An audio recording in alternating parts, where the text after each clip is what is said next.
And welcome to our book study, a special meeting. We have with the same code every Sunday at 9 a.m. Eastern, 2 p.m.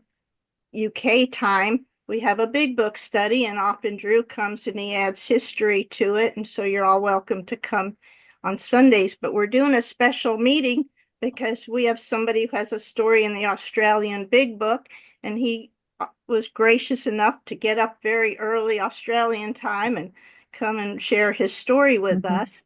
I've heard him tell his story many times, but he's going to read it for us. And the way this is going to work is he's going to read his story, and I asked if he would please say where he is, his sobriety date, the name of his story, how it came about being in the Australian Big Book, and they just had their national convention, and they have a commemorative book they published for that. And so I asked if he would also share about that. You can chat privately to me, the host and co-host, and if you have questions, if you send them to me, I will ask them on your behalf. And after he reads his story, then Carrie will ask questions that she had, and then I'll do some follow-up questions and the ones you put in the chat. So thank you so much for joining us for this special meeting. And Darren, I am going to turn this over to you, and we are all very grateful that you agreed to read your story and give us some history and backstory. Thank you. Thanks, Carol. Hey, friends. My name's Darren. I'm an alcoholic. As you can tell by my name and by my accent, I'm not from around there. I live down here in Sydney, Australia. I have a sobriety date, which is May the 27th of 1994. Have a home group, which is Woolwich Beginners here in Sydney, and have a sponsor who is Bob Bazance from St. Paul, Minnesota. And enjoy, as Drew and I were chatting before, enjoy working with far too many men down here in trying, however faultingly, to carry the message that was so freely given me. We in Australia, in about 1962, somewhere around there, received a letter from Bill Wilson. It was an open letter to the Australian Fellowship, and it said something along the lines of, the Australian Fellowship has come of age, and we would encourage them to have their own service conference and create their own general service office. We were the first country outside of North America to have Alcoholics Anonymous, if you didn't know that.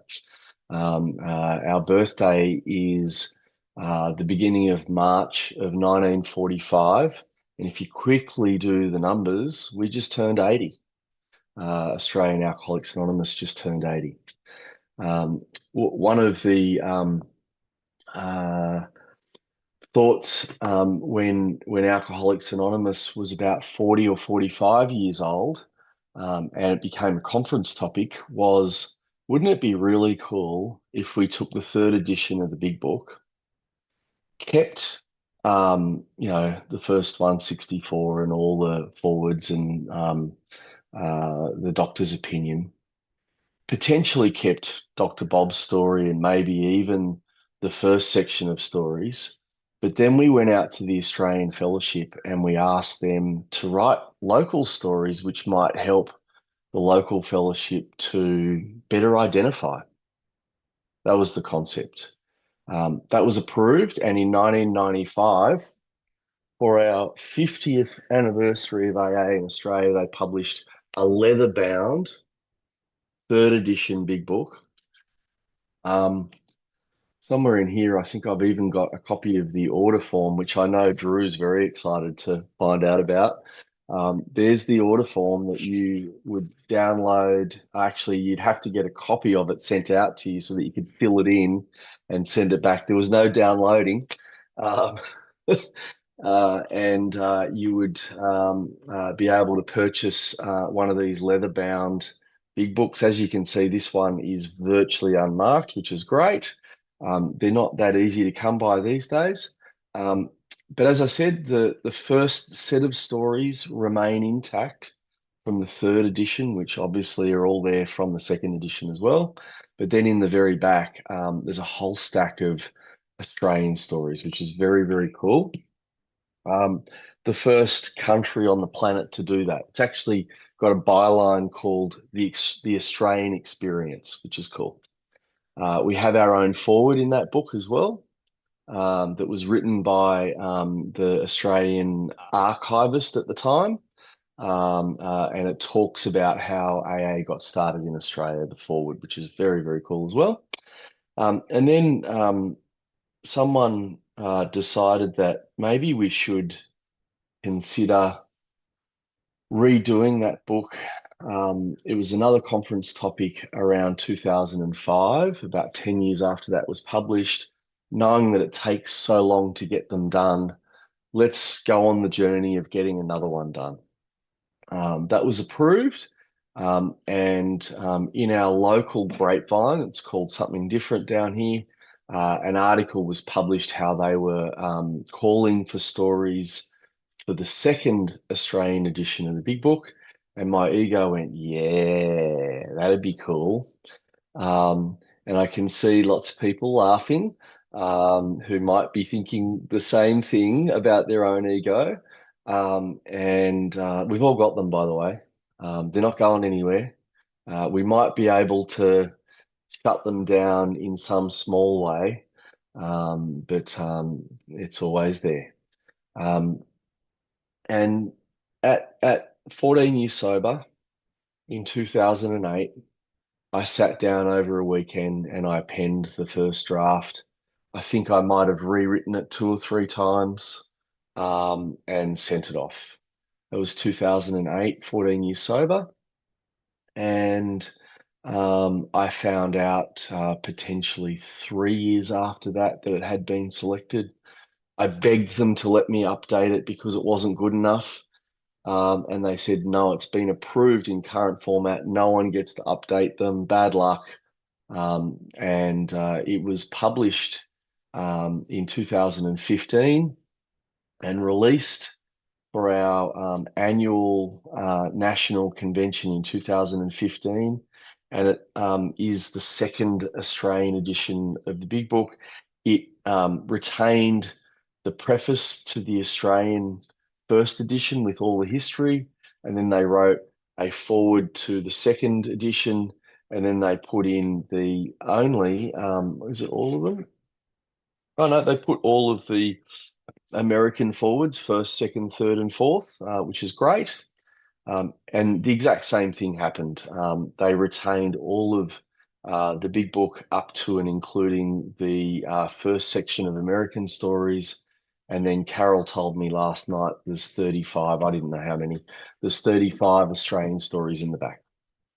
So that was published in 2015. Drew, I know you have one because I've seen a photo of you 10 years ago going like this when I sent you one in the post and you got it. Yes. Recently, conference topic was posted 4 years ago that for the 80th anniversary of Alcoholics Anonymous in Australia, that we would do a commemorative version of the second edition by making it leather bound. So it's the exact same book as the green one, but it's leather bound and it's got the 80th anniversary. There's lots of writing there which says commemorative second edition Big Book 80th anniversary of Alcoholics Anonymous in Australia. And it's exactly the same book as the green and gold one, except they only printed 350 of them. 350 of them. And this one is number 8 of 350, which is my favorite number. Someone went hunting for number 8 and found it and gave it to me, which is very cool. So enough about that. 350 of those. They also, because we're a sucker for punishment in Australia, reprinted the green and gold one and made it red. So they printed 5,000 of these red ones. not leather, just hardbound red instead of green and gold. So they're available from our GSO right now for $20. That's pretty cool. I'm sure lots of you are typing GSO Australia. How do I find out how to buy one of those books? Um, because, after all, once we've been sober a long time, call it 5 or 10 years, we get very, very excited and very passionate about Alcoholics Anonymous, this thing that saved our life. Why wouldn't we be? Yeah. All right. Now I need to read this story. This isn't something that I'm looking forward to. I'm quite, I don't know, embarrassed. I don't talk about it. I can't remember the last time someone said, "Hey, have you got your story in the Australian Big Book?" And me go bright red and go, "How do you know?" That's usually how the story goes. Um, I don't know whether it's because I think it's meant to be anonymous. I don't know whether I think it's because, um, it's not about me. This book isn't about me. This book is about trying to carry the message to the alcoholic who still suffers. So there's a bit of, I don't know, it feels like shame almost. Not in my story, but just in, outing myself. So on page 320 of the Green and Gold Australian Big Book, and also obviously in the most recent one that was just republished, story number 7 of the Australian stories is entitled Who'd Have Thought It? I didn't entitle it. It is a phrase at the very end of my story. They did rewrite that phrase though, because I actually wrote the words "Who'd have thunk it?" because I thought "thunk" would be a much funnier phrase. "Who'd have thunk it" would be much funnier than "Who'd have thought it?" But they thought that that was poor English and fixed that spelling error, if you like. Anyway, let's get going. Page 320. I started to drink when I was 14. Prior to that, I was sniffing fumes from about the age of 10 or 11 to get high. I had warts on my hands. I was handed a mix of hydrochloric acid and chloroform by the doctor and pharmacist to kill my warts. And as the pharmacist handed me the bottle, he said, "Do you know what they used to use chloroform for?" To knock people out when you would go into surgery. So I was sitting there sniffing wart acid at 10 years old for about 2 years. That all ended in an accident. I spilt the bottle all over myself and I was rushed to the local burns unit. It sort of burnt pretty much my chest all the way down to my belly. I had pajamas on, so I was saved from it being burnt below the waistline. But, we're talking hydrochloric acid. It was bad. It was 3-degree burns. It was an awful time at 10 years, 10 or 11 years old. But then I had my first drink. I pointed a 50-50 mix of Scotch and Coke to the sky for a few seconds and greedily drank all I could. A warm glow went all over me within seconds. And wow, I had arrived. I didn't know why I liked it so much and didn't care too much either. It was the most exhilarating moment of my life. I felt free. My spirit was unleashed and I felt okay to just be me. I think it was the most spiritual moment of my life up until that point. I didn't realize it at the time, and I don't even think I had words for it when I wrote this. Um, the number one thing that alcohol freed me from was me thinking about what you're thinking about me, because that's all I could ever do because I hated me and I thought you hated me, and I was always walking around on eggshells, and alcohol released me from that. I, if you were here, I could drive you 200 kilometers from where I'm sitting right now to the exact spot in the bush where it took place. Because it was that important, that powerful a moment. I felt the pressure lift from my shoulders and back, and I started to laugh. My face nearly cracked from an ear to ear smile. I just wanted to feel drunk as often as possible. It made me feel cool, okay to be alive, and most of all, better than all of you. I don't think that's how I felt, really, better than all of you. I just didn't care what you thought about me, is probably the truth. So that there might be a bit of embellishment there. Um, I ended up sick and driving the porcelain bus home. Is that an Australian saying? Driving the porcelain bus home. I was vomiting in the toilet. Um, for a few hours, but continued to drink as often as I possibly could, stealing money from my parents to buy alcohol, stealing alcohol from people's back fridges. We have a Australian dream in Australia, quarter acre block with a house on it, with a swimming pool, with a garage in the backyard. And you've sort of got a driveway that goes all the way down the side of the house to a garage in the backyard. And pretty much every Australian house has a fridge in that garage and it's filled with beer. So I got very good at kicking in garage doors, jumping fences, stealing people's beer. Um, Instantly, I was always in trouble. My parents knew that I was drinking but couldn't stop me. I was fighting all the time and would regularly come home with cuts and bruises all over my face. One night, I was bashed by a biker gang who left me for dead at a railway station. Thankfully, I learned how to play possum, and when they all left, I got up and went home. Um, the next morning, I looked like the Elephant Man in the mirror. Like they were beating on me for about 2 hours. I was 15 years old. Um,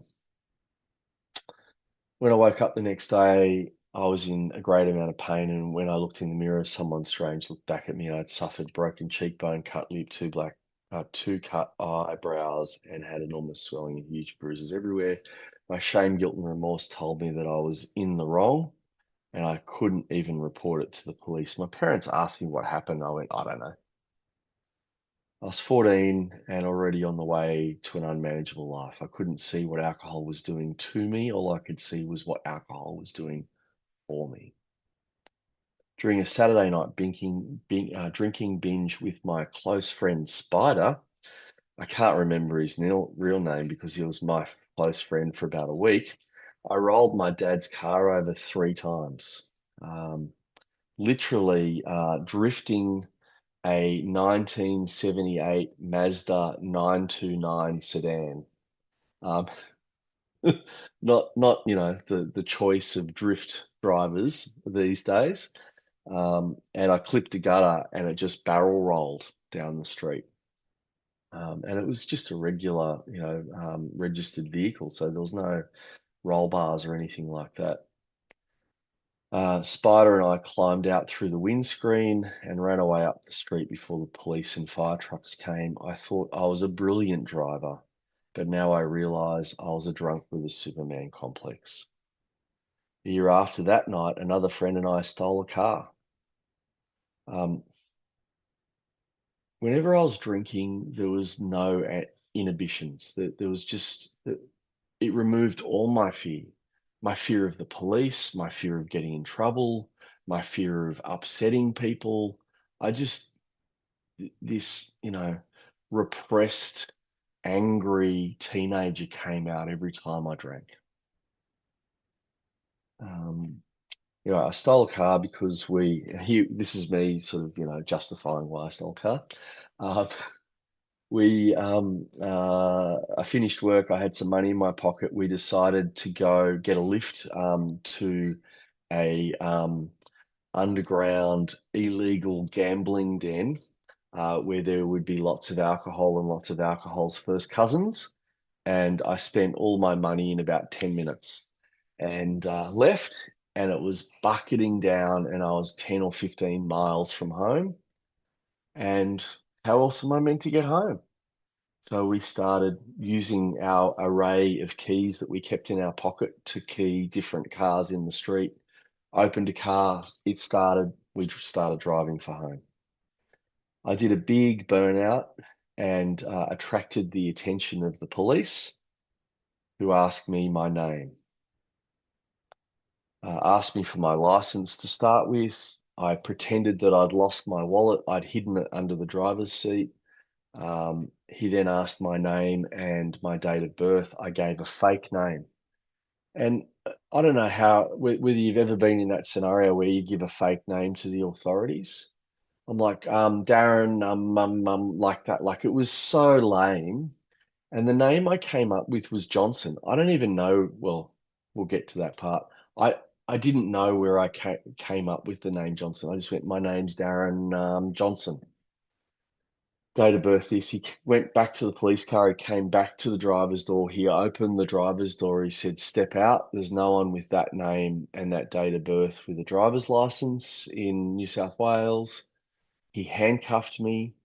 He sat me in the gutter. Remember, it's pouring rain. Sat me in the gutter. He's sitting in the passenger seat of the front seat of the a police car with his door open with one leg out on the radio back to base.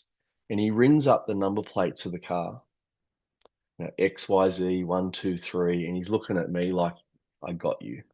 You're in trouble, pal. I've got you." Now, the backstory is I've been charged 3 times for drink driving already. I've been charged twice for car stealing. I've been charged, I don't know how many times for crazy driving offences, because I love going fast in cars when I'm drunk, which I get isn't very clever. Um, I had a number of other offences, and I'm 19 or 20 years of age. I'm considered an adult in Australia. We're an adult from 18, not 21. I don't know whether you can work it out, but I'm driving drunk. I'm actually driving disqualified because I don't have a driver's license. I'm driving a stolen vehicle, and I've also just been witnessed doing some crazy stuff in a car, which is also an offence. Where do you think I'm ending up? I'm not going home. I'm going to jail. I'm probably going to get 2 or 3 years prison, like state prison, not just little community stuff. Yeah. The fake name I gave just happened to be the same surname as the owner of the car. It came back, it said, Mary Johnson, 12 Jones Street, Petersham. And he hung up the radio and he said to me, "Take your mum's car straight home. And if you steal your mum's car any other time, I'm going to report this. If you steal it again, you're in big trouble, pal. Take it straight home." So the question that I ask is, where did I get that name from? I think we know. God didn't want me in jail that day. Yeah. I don't need any other assurance that God was looking after me my entire life than that. The officer thought I was joyriding my mum's car and told me to take the car straight home and don't drive it again. God had always been looking after me, even though I couldn't or wouldn't admit that he existed. In the early 90s, I was booked twice for drink driving in a week. I was in big trouble. Spoke with a lawyer about my predicament. He suggested that I go to AA. This was the next 2 times I got charged for drink driving. Suggested that I go to AA. I phoned the next day, spoke with a lady who gave me a list of meetings close to my home. I decided I'd go to the Friday night meeting down the road from my house. It was Tuesday. I drank Tuesday night, Wednesday night, Thursday night. Deep down, I was saying goodbye to my best friend. I was so sick on Friday, even though I did go to work on Friday. I was so sick on Friday, I couldn't bear to eat or drink, and definitely not well enough to go to any one of those stupid meetings. You know, when you've lost the lining of your stomach and there's the bile, and it was one of those Fridays. So I was very, very unwell. And I decided that rather than go drinking tonight, I'll just go home. That's got to be as good as one of those dumb meetings. Yeah. I couldn't bear to eat or drink anything, definitely not well enough for one of those meetings. I thought I'll go home and tuck up in bed. That's got to be just as good as one of those meetings. Whilst I was lying in the bed, feeling sorry for myself that I wasn't out on the town, I had one of those little 12-inch TV sets. You remember those little with the rabbit's ears? I had one of those. It wasn't black and white, but you get what I mean. And a TV show came on called Beverly Hills 90210. It was a big deal back in 1992, but I'd never seen it before because I was always out drinking on Friday nights. Um, I don't know whether you've ever seen this episode. It's worth a look. Brandon, the main character, crashes his mum's station wagon drunk, and one of the other characters, Dylan, 12 steps him and takes him to an AA meeting. Main character got drunk, had a car accident, booked for DUI. His best friend took him to an AA meeting. And the TV show was showing me the inside of an AA meeting at exactly the time that I said I was going to go to an AA meeting. Again, you want to know whether God exists. Um, God really wanted me in a meeting that night. So much so, he arranged for private viewing televised nationally. And Brandon and Dylan walked into that meeting, and like it was in a like in a school gym, and they pushed the wooden doors out and just had like a little sort of blue tack sign that said AA meeting, and pushed the door in, and they walked in and said the Serenity Prayer to open the meeting. And then I think it was Dylan that opened the meeting, and he just said, "My name's Dylan, and I'm an alcoholic," and then the credits rolled. But it was um, God's way of remaining anonymous, I suppose. My mother was worried sick, that she would be called in the middle of the night to inform her that her son was dead from a car accident caused by drink driving, although I'd been killed in a street fight. She tried to get me into AA when I was 16. She was a little confused because she did a bit of Al-Anon, and she said, "You're a teenage alcoholic and you need to go to Alateen." Close.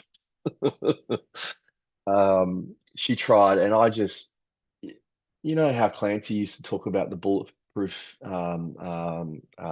sort of vest or whatever, bulletproof case around the alcoholic from denial. As she's saying this, the sort of bulletproof just went up, and I just shut the conversation down through terror that someone was looking to remove my best friend when I wasn't ready. Yeah. I refused, saying that everyone drank the way I did and that she just didn't understand.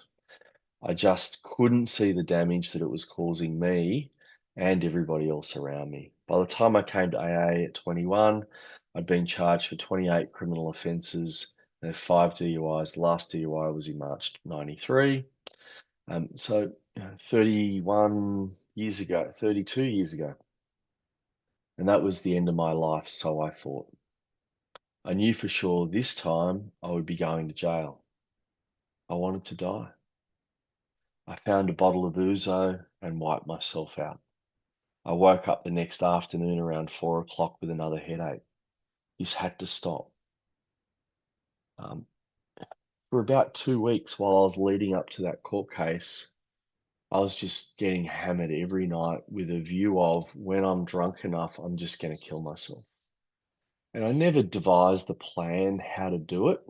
Um, um, but I don't know whether I thought I'd get in the car and run into a brick wall, or I don't know. But I would wake up every morning just beating myself up for being a coward that I didn't do it last night.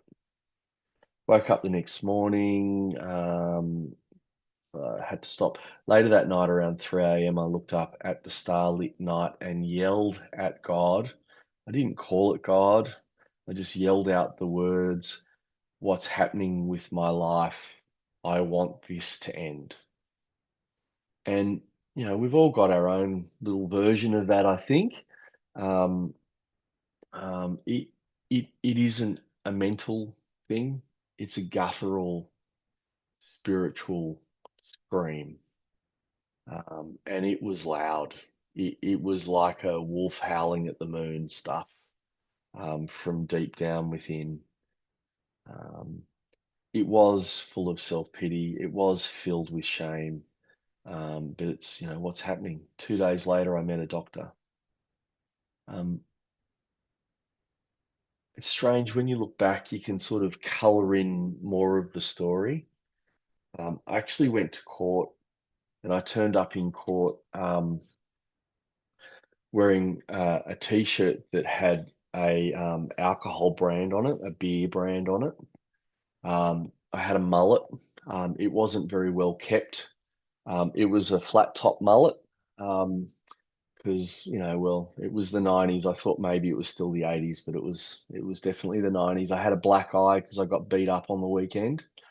I tried to crack on to my best friend's girlfriend, and she beat me up. And my skin was all yellow, like my liver had stopped starting to break down. Yeah. And the judge told me that when I asked him for a 30-day adjournment because I didn't have a lawyer and, blah, blah, blah, he said, I'll give you a 30-day adjournment. But if you come back here in 30 days looking like this, unrepresented, having done nothing about your drinking, you're doing 2 years prison. This isn't a warning. This is me stating a fact. I have to do that to you if you come back here in 30 days like this. And it scared the hell out of me. I knew what would happen to me. I'm 21. I look like I'm 12. I can't really fight my way out of a wet paper bag unless I've been drinking. I'm 1% aggression and 99% bravado, right?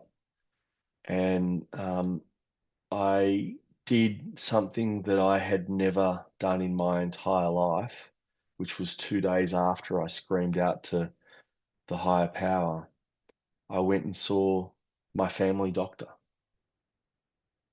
I told that man the whole truth, not little bits of the truth. I told him the whole truth, everything. That's how scared I was. And he said, Darren, from what I see, you're a chronic alcoholic. Have you tried Alcoholics Anonymous? I went and saw a psychiatrist that afternoon. He told me the same thing. Within a few days, I agreed that I had had enough and wanted to stop. I landed in the local detox. Um, they introduced me to the disease concept of alcoholism at that state government run hospital.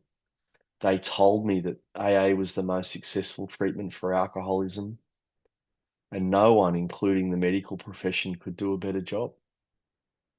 That's a fact still to this day. And I know I'm preaching to the converted, um, but a scientist friend of mine who has studied the Cochrane Collaborative's review that was published in 2020 states that it's now a fact. It's not just a doctor's opinion in the front of your book. It's now a fact run to ground by 32 studies that Alcoholics Anonymous works better than or as good as any other treatment available by science or medicine. They told me that AA was most successful. I attended my first few meetings and I found I too was suffering from alcoholism and that AA was the answer for me. I thought that I was going to be a loser drunk forever and that I would never amount to anything. I've discovered that I couldn't be further from the truth. I joined the steps group at the hospital and attended a meeting every Wednesday night. One of the members would pick me up from the railway station and drive me home each week. He explained how he envied me and that he wished he'd gotten sober at 21. I just wanted to drink and I couldn't understand why I had to stop so young. He explained he'd lost another 10 years to the drink and that I had a much better chance of leading a life I'd always dreamed of because I'd stopped so young. I came to understand this much later on. A guy said to me once, it's like there's this coin, and on one side of the coin it says, um, um, I missed all that drinking because I got here so young. Like in this angry, regretful, I want to do more drinking. And he said the opposite side of the coin, it actually says the same thing with different emphasis. It says, I missed all that drinking because I got here so young. And I was on the first side of the coin for the first 5 years. And it eventually occurred to me how much of a gift this thing really is. People are sometimes apt to try and congratulate me for coming here so young. It's just that I was sicker younger. Like with hindsight, I can see that truth today had nothing to do with me. It's just that I got really sick really young. That's the only reason why. And maybe because I'm a wimp, that's a factor as well. Yeah. Um, So yes. Um, Another member lived near me and came to pick me up, drive me to meetings Mondays and Tuesday nights. If it wasn't for these selfless men, I don't know that I would be sober today. My eyes are welling up with tears to think of how much time they gave me. A sick drunk full of self-pity. They showed me friendship and love, even when I felt like I was completely unlovable. I would talk their heads off about what seemed to be immensely important things. They would simply say that nothing happens in God's world but by mistake and that I would be okay. I'm here to report just under 31 years sober that everything has panned out to be okay. In fact, when I ring my sponsor with a problem and he talks me through it, I say, yeah, everything's going to be okay. He says, Darren, everything's already okay. Your perspective just needs to be altered. I attended about 200 meetings that first year and went to weekend detention. So I still ended up going to jail Friday night till Sunday afternoon for a year. It was a hard slog trying to be a tough guy whilst I'm in jail and trying to open up and be soft at the AA meetings. But I kept coming back. I kept drinking off and on. And after I finally put down the last drink, I went back to detox and rehab. I still had about 6 weeks to go on my sentence and went back to jail some weekends. I recall staring at the bars one night. So I'm in my prison cell one Friday or Saturday night. It had been raining, and there were these powerful floodlights outside the prison around all the prison walls. Um, and there was this, really thick buffalo grass in that sort of area between the prison and the prison walls, and it was really strongly floodlit. And I remember seeing the wet grass and the really powerful lights, and it hitting me like how beautiful it was. Sounds lame, but how beautiful! Like I hadn't really witnessed beauty for so long. Lust is a completely different thing to beauty, right? I just never allowed beauty into my life for such a long time, and I remember seeing that. Um, I had I had an awful saying, and it's actually a prayer. I hate that it's actually a prayer, but it is. From the youngest age, I would say a prayer when I'd go to sleep without knowing it's a prayer. I would say, "Good night, cruel world." Pretty sad. But that was my prayer as I would say good night to the world and tuck up into bed every night. Good night, cruel world. And I was still doing it. I like it was just automatic. I didn't know I was doing it. And that night, um, I saw the beautiful thing, and I remember thinking that I'm free from the drink. I stepped back from the window and looked at the cell and said, "Yes, I am free," and started laughing my butt off because I was in jail. I remember saying that night, "Good night, cruel world," as I tucked up into bed. And I said, "No, it's not cruel. Good night, sweet world," was what I said that night. Because I was just filled with joy that I was free from alcohol. Um, and from that point on, I never drank again. Something happened. I don't, I'm sure there are people that have spiritual awakenings or spiritual experiences in prison. I've never heard one. I'm sure they exist. But that was a little mini experience. Something got altered inside of me that night. I thought that was that what I had was caused by being bad and not by drinking and by drinking too much.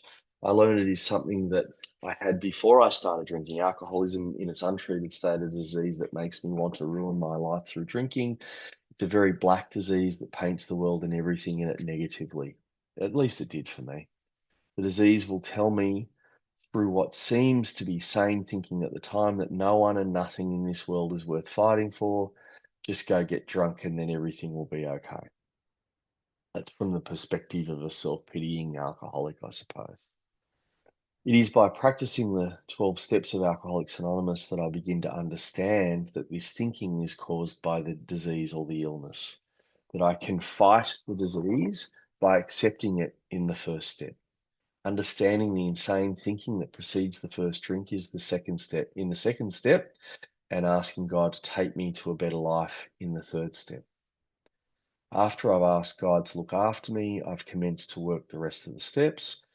The disease starts to recede, my thinking starts to clean up, my negativity starts to go away, and I start to become the person that I was always meant to be. Wow, I haven't read that for a while. It is by this process that I get well. It is by this process that I stay well. The chairman of a large corporation, Wrigley's Corporation, was once asked why he spends so much money on advertising when he has already cornered the market on chewing gum. He replied that when you spend so much fuel to get a jet plane in the air, do you then just shut down the engines? What's going to happen? It's going to crash and burn. It's the same thing here in Alcoholics Anonymous. I take the steps and then rest on my laurels. I'm going to crash and burn. Similarly, I keep up the work on the steps and I get to feel like I'm flying through life. Yes, I have some bad days like every person on the planet, but today I know in my soul that it will pass if I practice the principles in AA as they were shown to me by the old timers. Some of the principles today include ring and speak to a few people about it and buckle up, buttercup, because you're in for a really tough ride that might last months. And that's okay because everyone has their rough times. And if I stay close, I'm going to get loved on and supported and carried through those months of really tough days because that's happened. One of my early sponsors took me through the steps and I wrote my story and then wrote the 4-step resentment, fear, and sex inventories. I shared with him and I instantly rejoined the human race. I had no idea that I had so much baggage until I finally felt it lift off my shoulders after releasing it in step 5. It is true, maybe 50% of it got lifted off that day, and it felt like all of it, but it wasn't all of it, but it felt like it was because it was such a massive relief. I treated myself as a piece of dirt, like I wasn't worthwhile because of my actions, because I couldn't live with the things I had done to get money for drinking and to people when I was drinking. During the 8th step, my sponsor pointed out the part in the big book. I don't know why I did this. It's a bit wacky to refer to the book while you're writing something for the book. But for those who don't know, in Into Action, on page 76, it says, we subjected ourselves to a drastic self-appraisal. It's what we mean by writing an 8-step inventory. Yeah. And many people don't know what an 8-step inventory is. I'll take you through that in a sec. Um, uh, so suggested that I take an 8-step inventory. I should write 3 columns. So who I hurt, what I did to them, so the actual harm. I should also write down what area of self I harmed, and that comes out of the 12 and 12 on page 80. To define the word harm in a practical way, we might call it the result of instincts in collision, which cause physical, mental, emotional, spiritual damage to people. I've added financial damage. There's 5 areas, 5 ways I can hurt someone. I write down what area I hurt. And then he asked me to read from a list of 100 feelings how I might have felt if they did it to me. So who I hurt, what I did, what of the 5 areas did I damage, and then how might you have felt if they or somebody else did this thing or something like that to you? You remember step 8 says we made a list of all persons we'd harmed. That's the first part. Second part is, and then we became willing to make amends to them all. This is how I got willing, by getting some empathy. In that 4th column, I started to see just how much damage and pain I'd caused. Yeah. So it's a very cool process. It actually is a process that came from the Joys of Recovery group in London, is where my sponsor got that from. So I don't know whether that's where it commenced. Don't know. Um, this process was very painful, but at last I saw the truth about the life I'd been living. I was a bushfire raging through people's lives, burning every relationship to ashes before moving on to the next. I was left in a state of willingness to make amends and to never repeat the terrible behavior. I had a similar experience during my ninth step process as more and more people forgave me for the harm that I had caused them. Finally, sitting in a meeting one day, the speaker suggested that many in the room had not forgiven themselves for the harm they had caused and that they should ask God for forgiveness. And if God can forgive them, then maybe I could forgive me too. This is a raging argument in AA about whether I get to forgive me or whether I should ask God to forgive me. I'm not going to debate that with anybody. I have an opinion for me. I'm not a Catholic, which helps me on my side of where I am. If you belong to a religion, they probably have an opinion about which way you should go. But I believe that I can get forgiveness for me, and that it's less important for me to get God's forgiveness as it is for me to stop beating myself up. Yeah. It was actually in a um, at a retreat that had two big meetings, and in the middle of the day, they had a church service, a Catholic church service, and all the AA members were invited, whether they were members of the religion or not. The sermon was administered by a Catholic priest who was an AA member, and that's who said that. He said, it's time you forgive yourselves, guys. God's already forgiven you. It was very cool. What a revelation. If God had already forgiven me, what right did I have to put myself down in any way? I'd handed my life over to God. Still to this day, I take personal inventory and share with other alcoholics on a regular basis. It was made clear to me from early days that the program of AA was there to help me get well, but just as importantly, to keep me well. With a full life, 3 meetings a week, healthy marriage, full-time job, sponsoring some members, seeing my sponsor, hobbies, a kid on the way, there doesn't seem to be enough time to work the program. But without the sanity created by working the steps, I could take the first drink and lose everything. Next month, Jodie and I will be married 20 years. We have 2 healthy kids. We needed to do IVF to get those kids. As I said, this was written in 2008 before Archie was born. He's 17 next month. Um, he wants to be the #1 world-class cinematographer. He wants to go after the #1 movies on the planet. He's been making movies since he was about 10. When we're in Vancouver, he's going for his interview at Vancouver Film School to go and do university in Vancouver, which is very cool. Charlotte is 13, and of course, she's my little princess, and she's gorgeous. They're both gorgeous human beings, absolutely gorgeous human beings that have been raised with these principles. Yeah.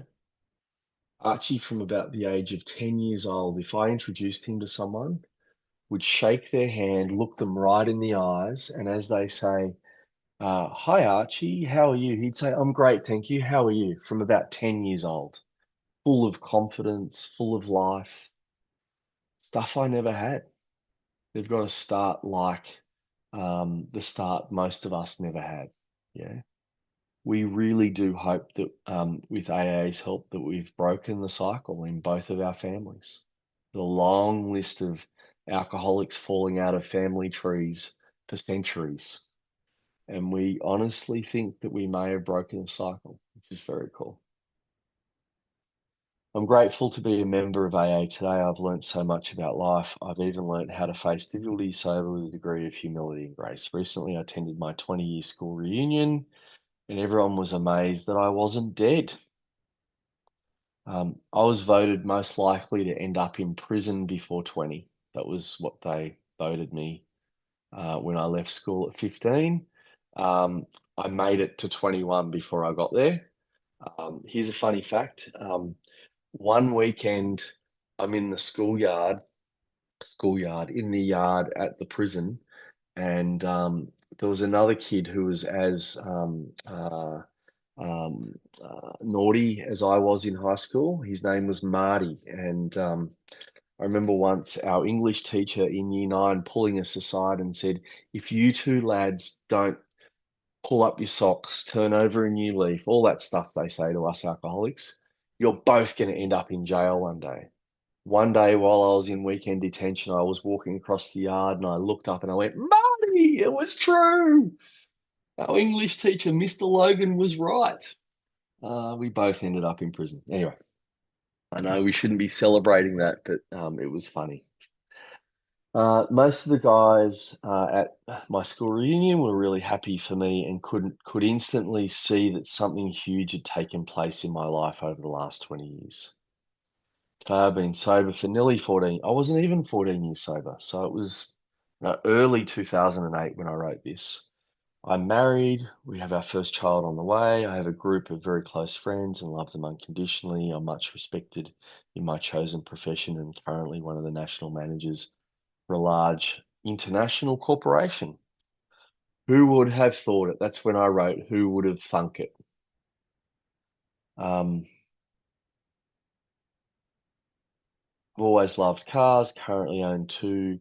I wrote the word classic. It was, what did I buy?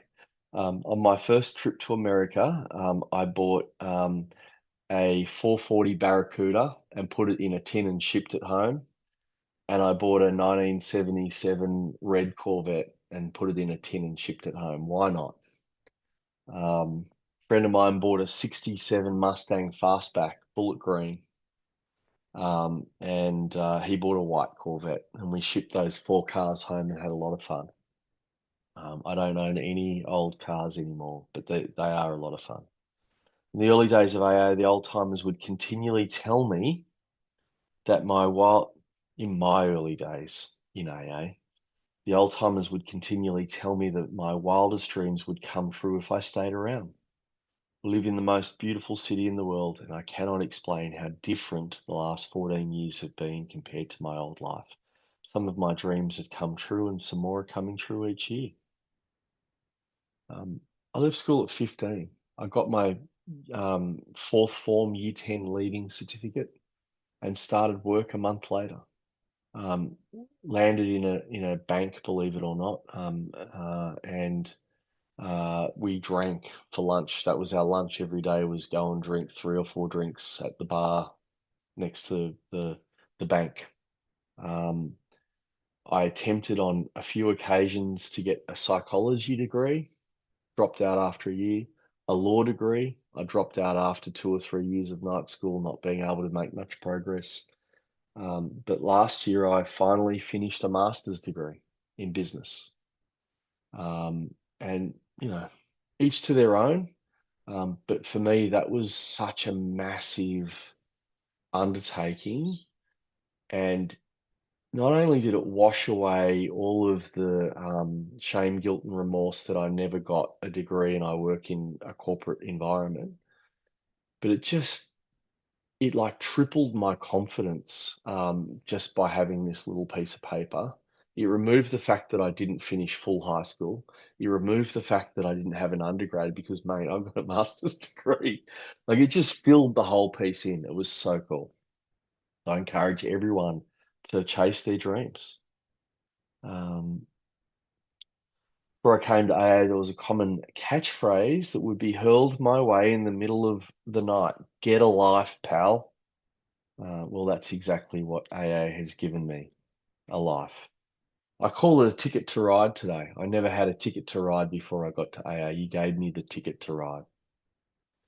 A beautiful life that grows more beautiful and full each and every year. God bless you all. That's the end of that experience. I'm glad that that part's over. But we live in a beautiful city. We, have a beautiful home. We're married just under 20 years. As I said, two gorgeous kids. We both work full time. We both sponsor stacks of people. Um, we actually get to look like a normal human being living a normal life. And that's the miracle of Alcoholics Anonymous, that I don't suffer from an obsession that drives me back to the bottle shop every night to get more booze. I don't have to live that incredibly antisocial way of life that I used to lead, that I look like I'm a member of society, contributing, paying my taxes, all that stuff, right? So thank you to AA. Back to you, Carol. All right. Thank you so much, Darren. I know everybody wants to thank you, and we'll let them unmute later and they can do that to keep the flow going. Thank you for sharing so much. You just touched all of our hearts. And Carrie's going to ask you some questions. And if anybody has questions they would like to ask Darren, if you put them in the chat to me, I will ask them on your behalf. And after that, then we'll let everybody unmute and you can share back with Darren. And I put it in the chat. If you send me a message to WhatsApp, I'll send you the recording. So Carrie, it's over to you now. Thank you, Carol. Darren, I wasn't able to get on and say hello when I first joined. I think I was on mute, but it's so nice that you're here. And wow, thank you for sharing your story, for reading it, and then with all the side, the comments.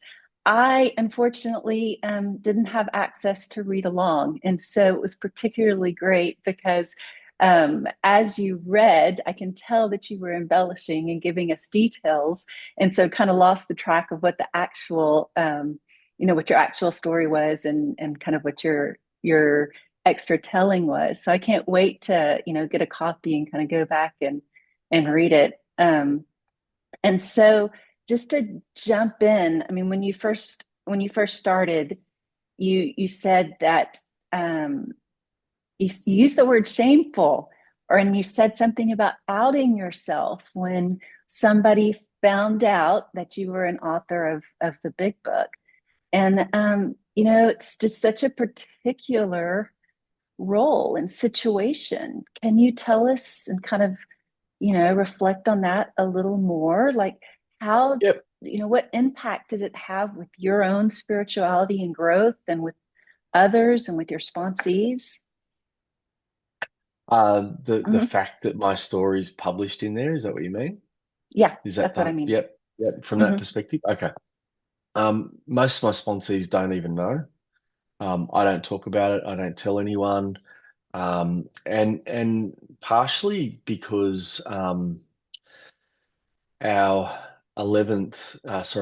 12th tradition talks so much about anonymity and is linking back to humility, that it feels kind of like a egomaniacal conversation to talk about me having a story in the big book, because it's not about me.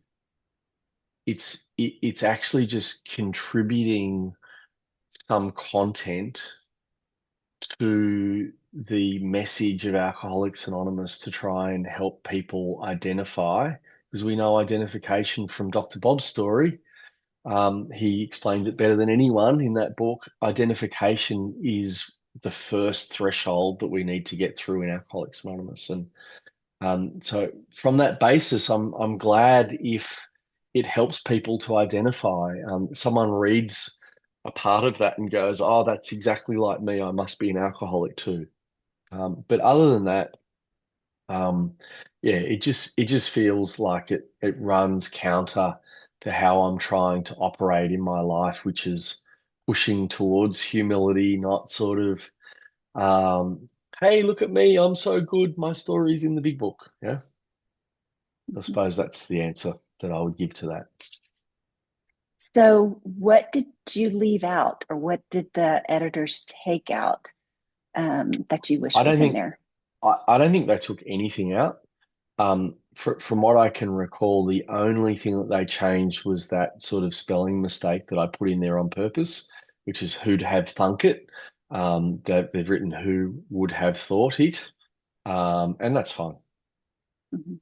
Um, I think it would have sounded funnier. Personally, that's just my humor to make spelling mistakes on purpose. And so what about like looking back at it now? What had you wished that you would have included? Or is there anything you wish that you hadn't included? I think most people who've heard me share for, in an AA meeting in the US for, tell an hour story or 45-minute story, would probably say the best part I like about Darren, besides his accent, leaving that aside, most people would say his handle on defining and describing the disease concept of Alcoholics Anonymous, the mental obsession, the physical craving, the spiritual malady. I haven't gone into much detail really, and that's probably one of the things I wished I would have done. But God didn't want me to do that clearly, because it's published the way it is. So Mhm. I can accept the fact that it's not there because it wasn't meant to be for some reason. And so, what about these slender threads that you mentioned? You being in Mrs. Johnson's car, and um, what was the other one? That was it. Maybe I'm referring to 90210. the 90210. Mm. Right.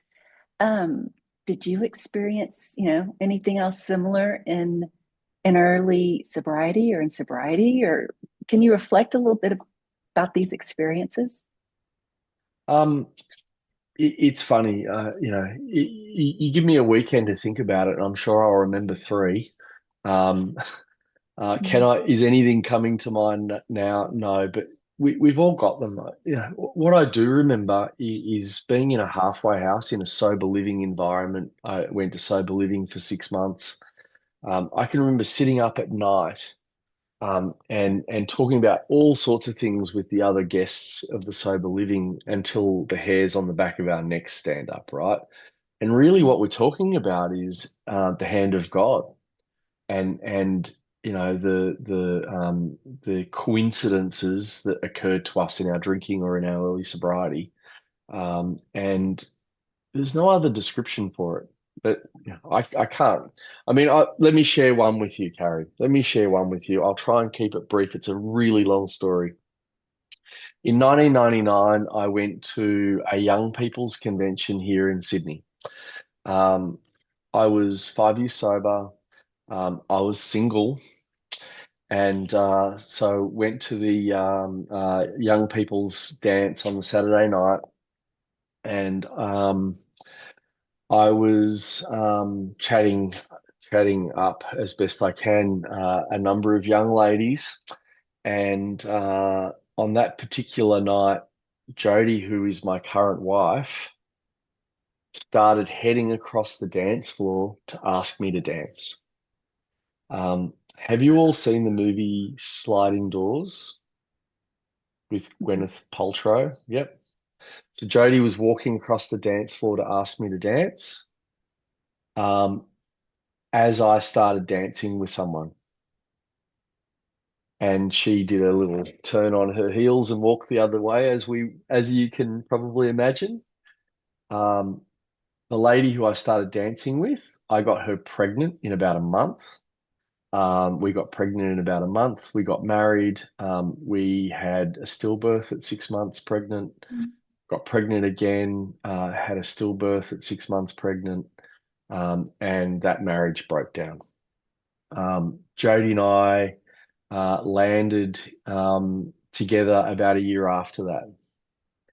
And I'd been through a pretty significant process. And her father had killed himself in that time, and she'd been through a massive process as well. So when we came together, we were very different to who we were in 1999. And we both agree that it wouldn't have worked in 1999. And so, talk about an experience where it looks like God had a hand. There was a sliding doors moment at that conference in 1999 where God put this woman in my path to push Jody away because he felt we weren't ready yet. And we got together in 2002 and married in 2005. Went to the Toronto convention on our honeymoon. So we'll be celebrating our 20th anniversary in Vancouver. Wow. Wow. Thank you for sharing that. So there's one that just came to mind, Carrie. Well, that's a big one. Yeah. So, can you share a little bit about your relationship with God when you first joined AA and a little bit how that got started? Yeah, it's interesting. I was kidding myself for the first little while, because I grew up in the Catholic Church. I just sort of with the first few weeks, I suppose, and feeling like I'd been saved from having to go to Long Bay Jail for 2 years. I felt like I'd, somehow been saved. And there was a couple of spiritual experiences that took place. And I was kidding myself insofar as I felt like I could call it God, was okay with the God thing. A little ways down the path, I started to realize that I was not okay with God. I had a real problem with God indeed. The nuns told me that I was a naughty little boy and I was going to hell. And deep down, I hated God because deep down's the wrong phrase. Somewhere in my ego, I hated God because what do you do when you find out someone doesn't like you? You got to get in first and not like them. It's a defense mechanism. So I got told that I was going to hell, i.e., God doesn't like you, so you're going to hell. So on some level, I started hating God from a really young age. That residue was still in me, and I needed to process that in Alcoholics Anonymous. And for the longest time, I've identified as a Jedi Knight because I believe in the force of nature. And it's a funny thing to say, and everyone goes, ha ha ha, that's so funny. In Australia, there's very little religion. Yes, we've got all the churches are here. AA would have no more than 10% of its members belong to a religion. I know that's shocking for North Americans, but we're not a very strongly aligned religious country like North America is. So I don't have a relationship with a religion. I don't need one. I have a deep and lasting relationship from my head to my soul, and from that place where my soul lives, I get to contact all of you, and together we are the higher power. That's my concept. My sponsor's going to beat me up for doing that. He says, Darren, we don't talk about our concept of the higher power. We talk about our experience of the higher power. So apologies for that. And what is your practice like today to stay close and stay in contact with your higher power? Good question. When Bob Bazance became my sponsor, I adopted his practice. Not as in depth as his. He's retired.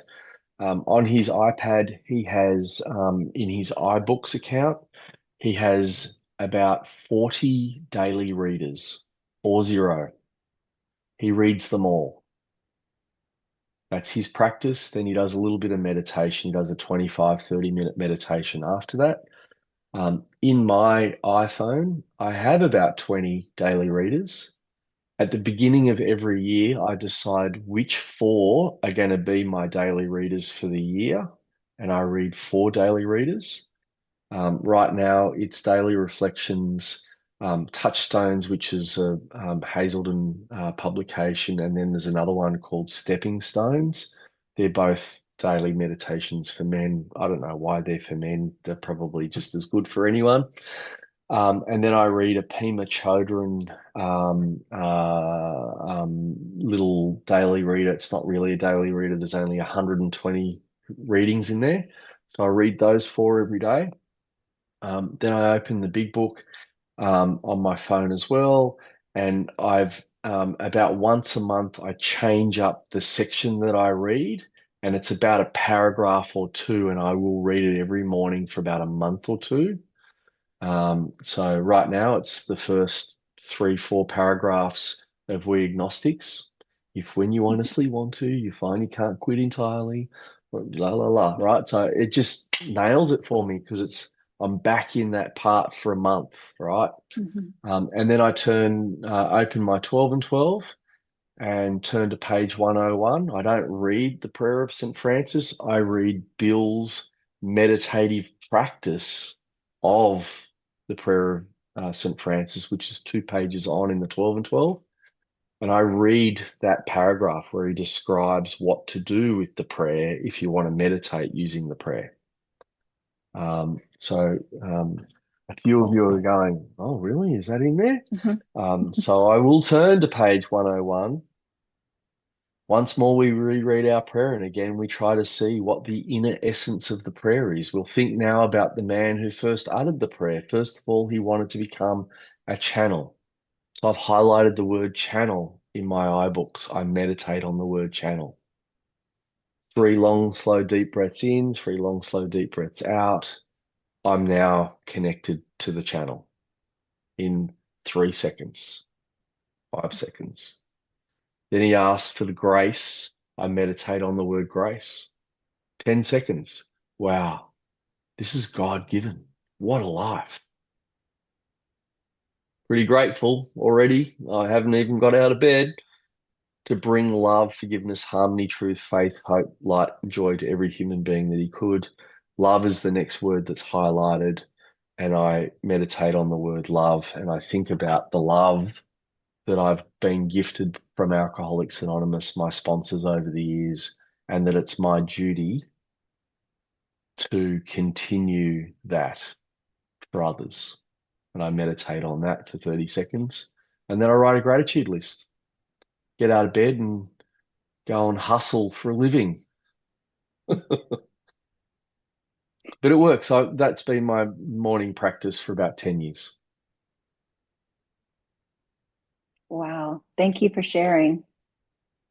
Thanks, Karen. Really, the last topic from me is, can you tell us a little bit about AA meetings where you were when you first got sober, and how have they changed over the last, couple of decades? Yep. Where are they? How do they start? How do they close? That kind of thing. Yep.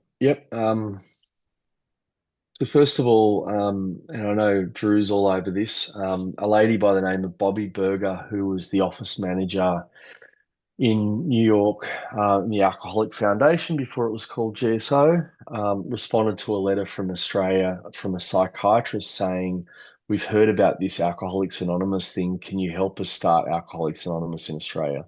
Bill Wilson was at home in his depression stage, and Bobby and one of her assistants were responding to hundreds of letters from all over the world trying to get alcoholics. She sponsored Australia.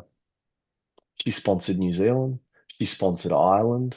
She sponsored dozens of countries getting AA started in that country with a pen. Yeah. First edition, first printing of Alcoholics Anonymous was posted to Australia. Here's the book. I wish I had a copy of that book. I don't. It was posted and said, follow the directions in this book. Yeah. So that's how AA got started here. Someone sent us the book. Bobby Berger sent us that book. There is a book about her, the something communicator. What is it, Drew? Can you come off mute or not? That's right. The Anyway, there's a book. fantastic communicator, Bobby Berger. There we go. Yeah. Bobby Berg. Book about her and all the countries that she sponsored. When I came in, there were a couple of 12 Steps and 12 Tradition discussion meetings in Sydney. There was one speaker meeting in Sydney, and everything else was what we call an identification meeting. So there was about 250 meetings a week in Sydney at the time. What is an identification meeting? Um, uh, no one is pre-booked to speak. You've got a chairperson, and you call people from the audience to come and tell their story for 10 minutes. We call them drunkalog meetings because people are just telling their drinking story more often than not. Yeah, that was AA. The speaker meeting had 4 5-minute speakers, a 10-minute speaker, and then a half an hour speaker. We still to this day do not have one meeting in Sydney where there is a 1 hour speaker. They don't exist. Today we have about 400 meetings. COVID was a interesting time when we all had to close our meetings, much the same as you guys did up there. I anonymously, but I'm outing myself again, together with 5 members in Sydney, set up, built an online AA safety guideline for Zoom in March of 2020, and got online and helped 15, 20 groups in a month to set up their Zoom accounts and do all the safety stuff, and sponsored them into creating, Zoom accounts and Zoom meetings. There's still stacks of them running. And, Australia is both online and face to face. We now have the first of this in the world. When you think about all your areas in the US at the service conference, 18 months ago, we formed the first virtual area. So online groups have an area that they can send their GSRs to. They don't have to send them to the geographical area. There is a virtual area for all of Australia. And that's called Virtual Area 1 because we think we may need a second one. So that's interesting. My home group is a beginners meeting. We have a 10-minute speaker, and the focus is on trying to carry the message. So there's a lot of conversation around step one. At our meeting, there's about 60 people there, 5 o'clock on Sunday afternoons in Sydney. And it's a great meeting, good fellowship, lots of older sober members, 50 odd years sober, right down to 5 days sober. So yeah, hopefully that helps, Carrie, to explain that. Yeah, it does. Thank you, Darren. Carol, I pass it back to you. Thanks, Carrie. Thanks, Darren, for your honesty. And, I appreciate you sharing like you are. I know that your anonymity is important.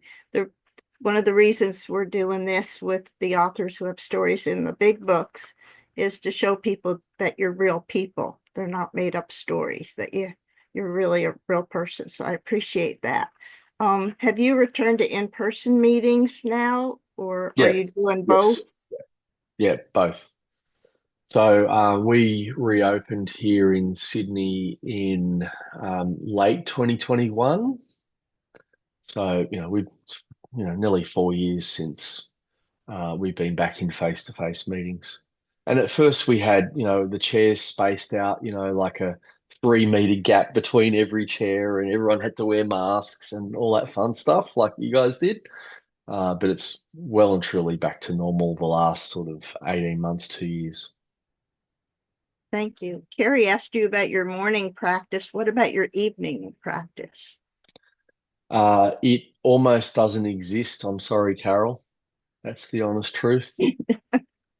I understand. You know what I found? I have an electric toothbrush that has a 2-minute timer.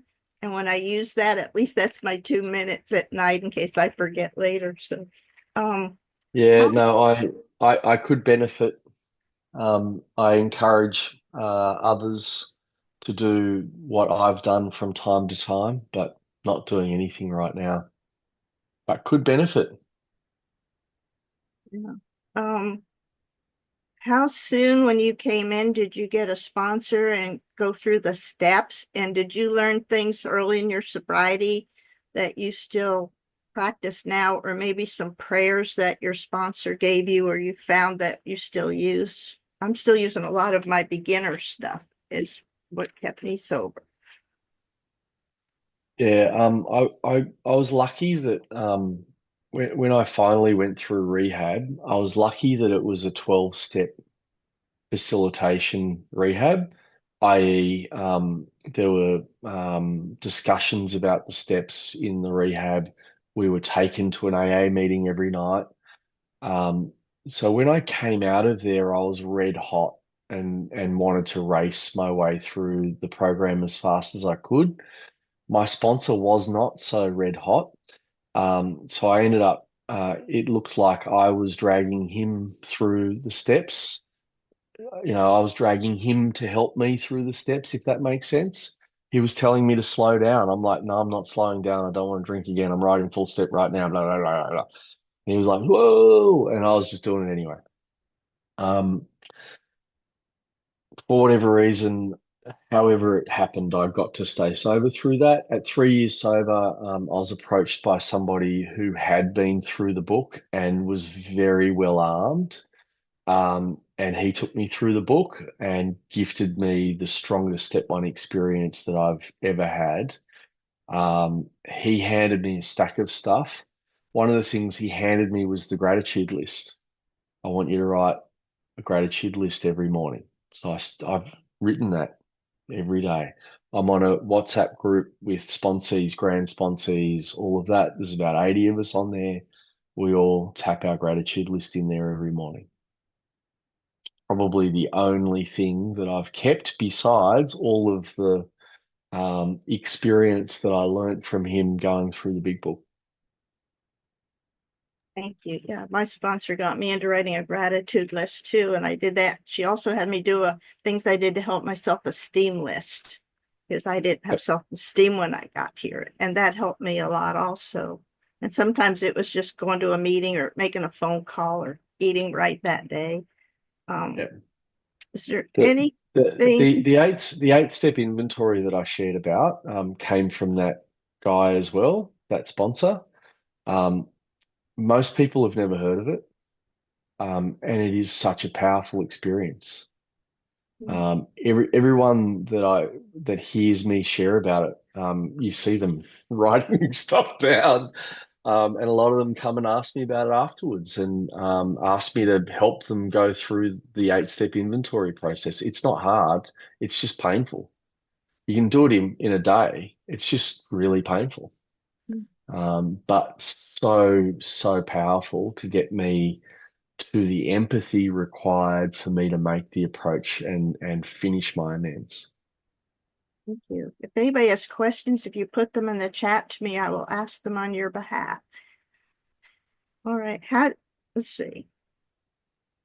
Are there slender threads that happen that maybe you wouldn't be in AA if those things didn't happen in your life? Part of it was in your story, I think, too. Probably the only thing that my grandmother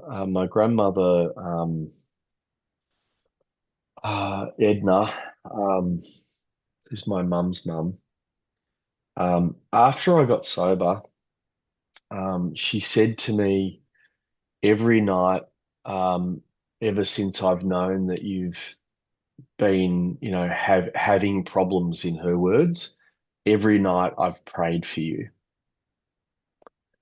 And somehow I think maybe that was the connection that was needed because I wasn't able to connect with my higher power.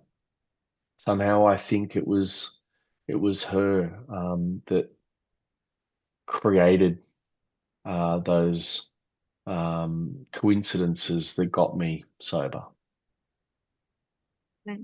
So when you did your first 4-step and your steps, you were just pretty new sober then, right? Just a few months sober.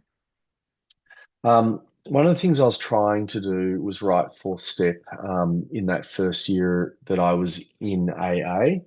I drank again a number of times, and it seemed I was writing fourth step every time I drank again. It's not a very good advertisement for fourth step, but I didn't have a decent sponsor that knew what he was doing. So it was kind of like I was stabbing around in the dark trying to get the steps done because I'd heard that that's how you get sober and stay sober. Um, that sponsor that I was pseudo dragging through the process while I was doing the steps. I was 3 months sober when I wrote that fourth step and sat him down and ear bashed him for 7 hours. Um, it was really my story, and a shame, guilt, and remorse inventory, all the things I was ashamed of, all the things I was taking to the grave with me. But that man got everything, absolutely everything. I did not hold one item back. Thank you. I know I had contempt prior to investigation when I came in. I had trouble trusting people. Did you have any of those issues too? Um, Look, with hindsight, definitely. Really, I was a scared little boy with monster defense mechanisms that most people couldn't get through. And somehow I just stayed. Somehow, even though people couldn't get through to me, even though I wasn't really learning anything for a long time, somehow instinctively, I just knew that I needed to stay, otherwise I was going to be dead. So fear, is probably what stopped me from being able to let down my defenses, given my upbringing. But still suffer fear today. When did you start getting into service work, and what were some of your early service commitments? So group level for the first 5, 6, 7 years. I joined the Young People's Convention Committee in 2002. When Jody reached out to me 2.5 years after the sliding doors moment. She was chair of the Young People's Convention Committee at 4 years sober, and sent me an email that said, "Hey, would love to find out whether you're interested in joining the Young People's Convention Committee." And I printed the email off and I took it to my sponsor and I said, "Do you think she's like trying to say something else? Is there a hidden message here?" And he said, "I don't know. Let's ask Monique. Let's ask Monique, my wife." So I read it to Monique and Monique said, "Oh yeah, she's into you." So I joined the Young People's Convention Committee through a different motive, Carol. However, I did 7 years on that convention committee. I was area secretary for 3 years. I was PICPC rep on that area committee for 3 years. I moved in Sydney to an area that had so many people fighting over all the service commitments that I backed away from area service. Then started a men's retreat weekend. So chaired that committee for the last 13 years. And then I went to the State Line retreat in 2010, which is a Woodstock. I don't know whether everyone knows what a Woodstock style event is, where you've got step speakers and someone just does step 1 for an hour, then someone just does step 2 for an hour, and you roll through the steps. They call that a Woodstock weekend. Went to one of those in 2010 and was blown away. I met Bob Bazance, Bill Cleveland, Katie Parker, Charlie Parker, Bob Darrell, Clancy, Mildred F. Like I met them all that one weekend and went, we need to do one of these in Sydney. And we did one in Sydney in 2017, and we had Don Landis, Bob Darrell, Bob Bazance, Katie Parker, Charlie Parker, Gail LaCroix, Polly Pistol. Like we just invited all the top guns, if we can call it that, and have been involved in that conference since 2017 as well. Am currently the area delegate for my area. So went back into area service 6 or 7 years ago, and am rolling off area delegate in 6 months. Our conference is in November, so I'm nearly done. We have 3-year commitments per delegate, so I'm nearly done, Carol. Wow, very What's good. next? Yeah, I don't know. that's I finished my great. master's degree. I'm about to roll out of area service. What's next? I don't know. All right, got a couple Maybe sitting in the sun and enjoying life. questions. I met your current sponsor in my first couple of years of sobriety. I got sober in Texas, and he was one of our speakers in Dallas. And several of the names you mentioned are going to be at the Appalachian Conference I'm going to in a couple Yes, of weeks. So, um, awesome conference. Ben does a great job. yeah, I'm going to do that. So, somebody I have 2 things for you. One is, would you repeat your 8-step inventory process? And another question is, your sponsor is in St. Paul. Do you use different apps like WhatsApp, phone calls, text, or Zoom, or how do you facilitate contact with your sponsor? Just regular phone call. He's retired and he's very available for his sponsees. Um, at first, with accents, it can be a little bit hard on the telephone. When you're on Zoom or face to face, you get all of the content, including the facial expressions and stuff. So it makes the accent easier. But the first 6 months, I suppose, it was probably hard for him to understand. He'd be always saying, "What's that? What's that? What are you saying? What?" But yeah, I speak to him once a week or so on the phone, 10 or 15 minutes, quick chats. Whenever there's something going on, something about Bob is whenever there's something going on, he knows immediately and he just drops everything. Like, you are the most important human being on the planet, and it doesn't matter how long we're on the phone, you've got something going on every 6 months, right? Like, I'm not a newcomer. Um, yeah, it's beautiful. Thank you. 8-step process. Um, Column number 1 is who did I hurt? Literally, just the name and institution. Yep. Second column, what did I do? Column 1, Peter. Column 2, punched him in the face. Column 3, there's only 5 options for column 3: physical, mental, spiritual, emotional, and financial. How did I hurt Peter? Well, physically, definitely. Um, do you think I might have hurt him emotionally? Do you think he might have been angry that someone punched him in the face? I would say yes.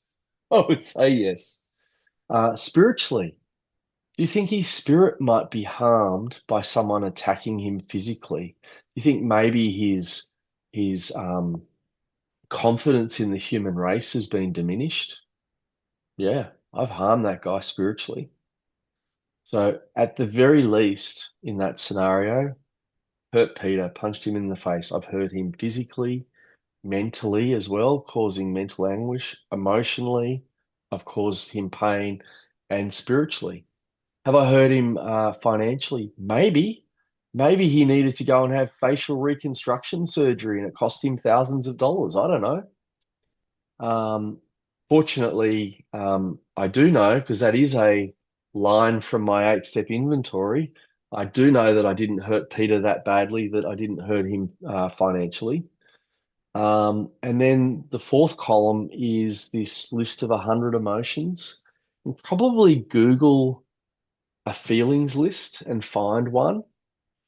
And literally, I scan the feelings list, all 100 words, looking for how I might have felt if Peter had punched me in the face for no reason. Yeah. Would I have felt angry, resentful, upset? There's three. So I picked through that list.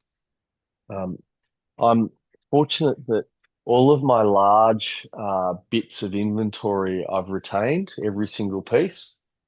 So I've got, a chunk of ninth step right here, including, and Carol, maybe I'll send this to you via email. That's Sure. the feelings list. Okay. Yeah. Mhm. Would I feel affected, afraid, alone, anger, animosity? Would I feel anxiety? Yeah. Like a lot of these things I would feel if someone ran up to me and punched me in the face. Yeah. And there's positive emotions on there, but I rarely engendered the positive ones in others. Yeah. The cool thing about the third column, what area of them did I harm? Is it actually helps me to move into step 9.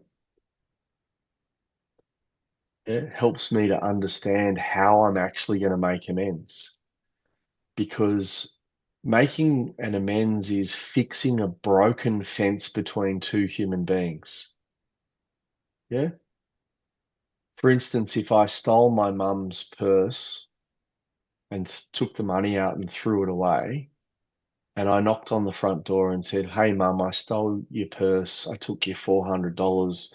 Here's your $400. Sorry about that," and closed the door and walked away, do you think my mum would be happy? No way. I haven't actually fixed what I broke. I may have gone after the financial, but I haven't fixed the spiritual, emotional, and mental damage. So I need to devise an amends that caters for all 4 of those areas. And, by giving you that example, stealing my mum's purse, which is actually something that I did, um, you can imagine why she wouldn't be happy if I handed her $400 in an envelope and walked away. I haven't fixed what I broke. Thank you. When I got sober, I didn't know what feelings were. We didn't have the daily reflections yet when I got sober. I would look in the back of daily readings and I would read whatever that topic, and go, I wonder if that's what I'm feeling. And I go, well, no, that's not it. Find another word, read it until I found the feeling. Somebody wrote, would your Yeah. amends involve allowing Peter to punch you back in the face? No, it would not. Um, I remember the name of the guy because of how it took place, but I've never seen that man before or since. He's still an active amends on my list. I've got no idea who he is. Um, I know how to make the approach though. I know exactly what I'm going to say. I've documented what I'm going to say if I ever run into this guy. Like somebody else that was on my amends who I physically assaulted, who I did come across one day. And again, had no idea how to meet this guy, no idea how to find him. He was someone I went to school with. He wasn't at the 20-year reunion. Um, I He walked past me on a beach, just walked past me on a beach, and I said to the guy standing next to me who was in AA, "Hey, that guy, that's Carl. He's on my amends list." And Ben said to me, "What are you doing talking to me?" And I ran up the beach and said, "Hey, Carl," and made the amends right there.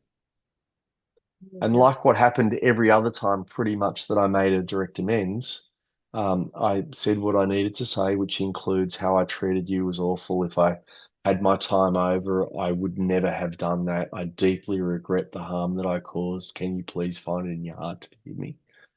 He then replies with, and what I did to you was deplorable. It has weighed on me for so long, and I hope you can forgive me as well. That's how most of my amends went.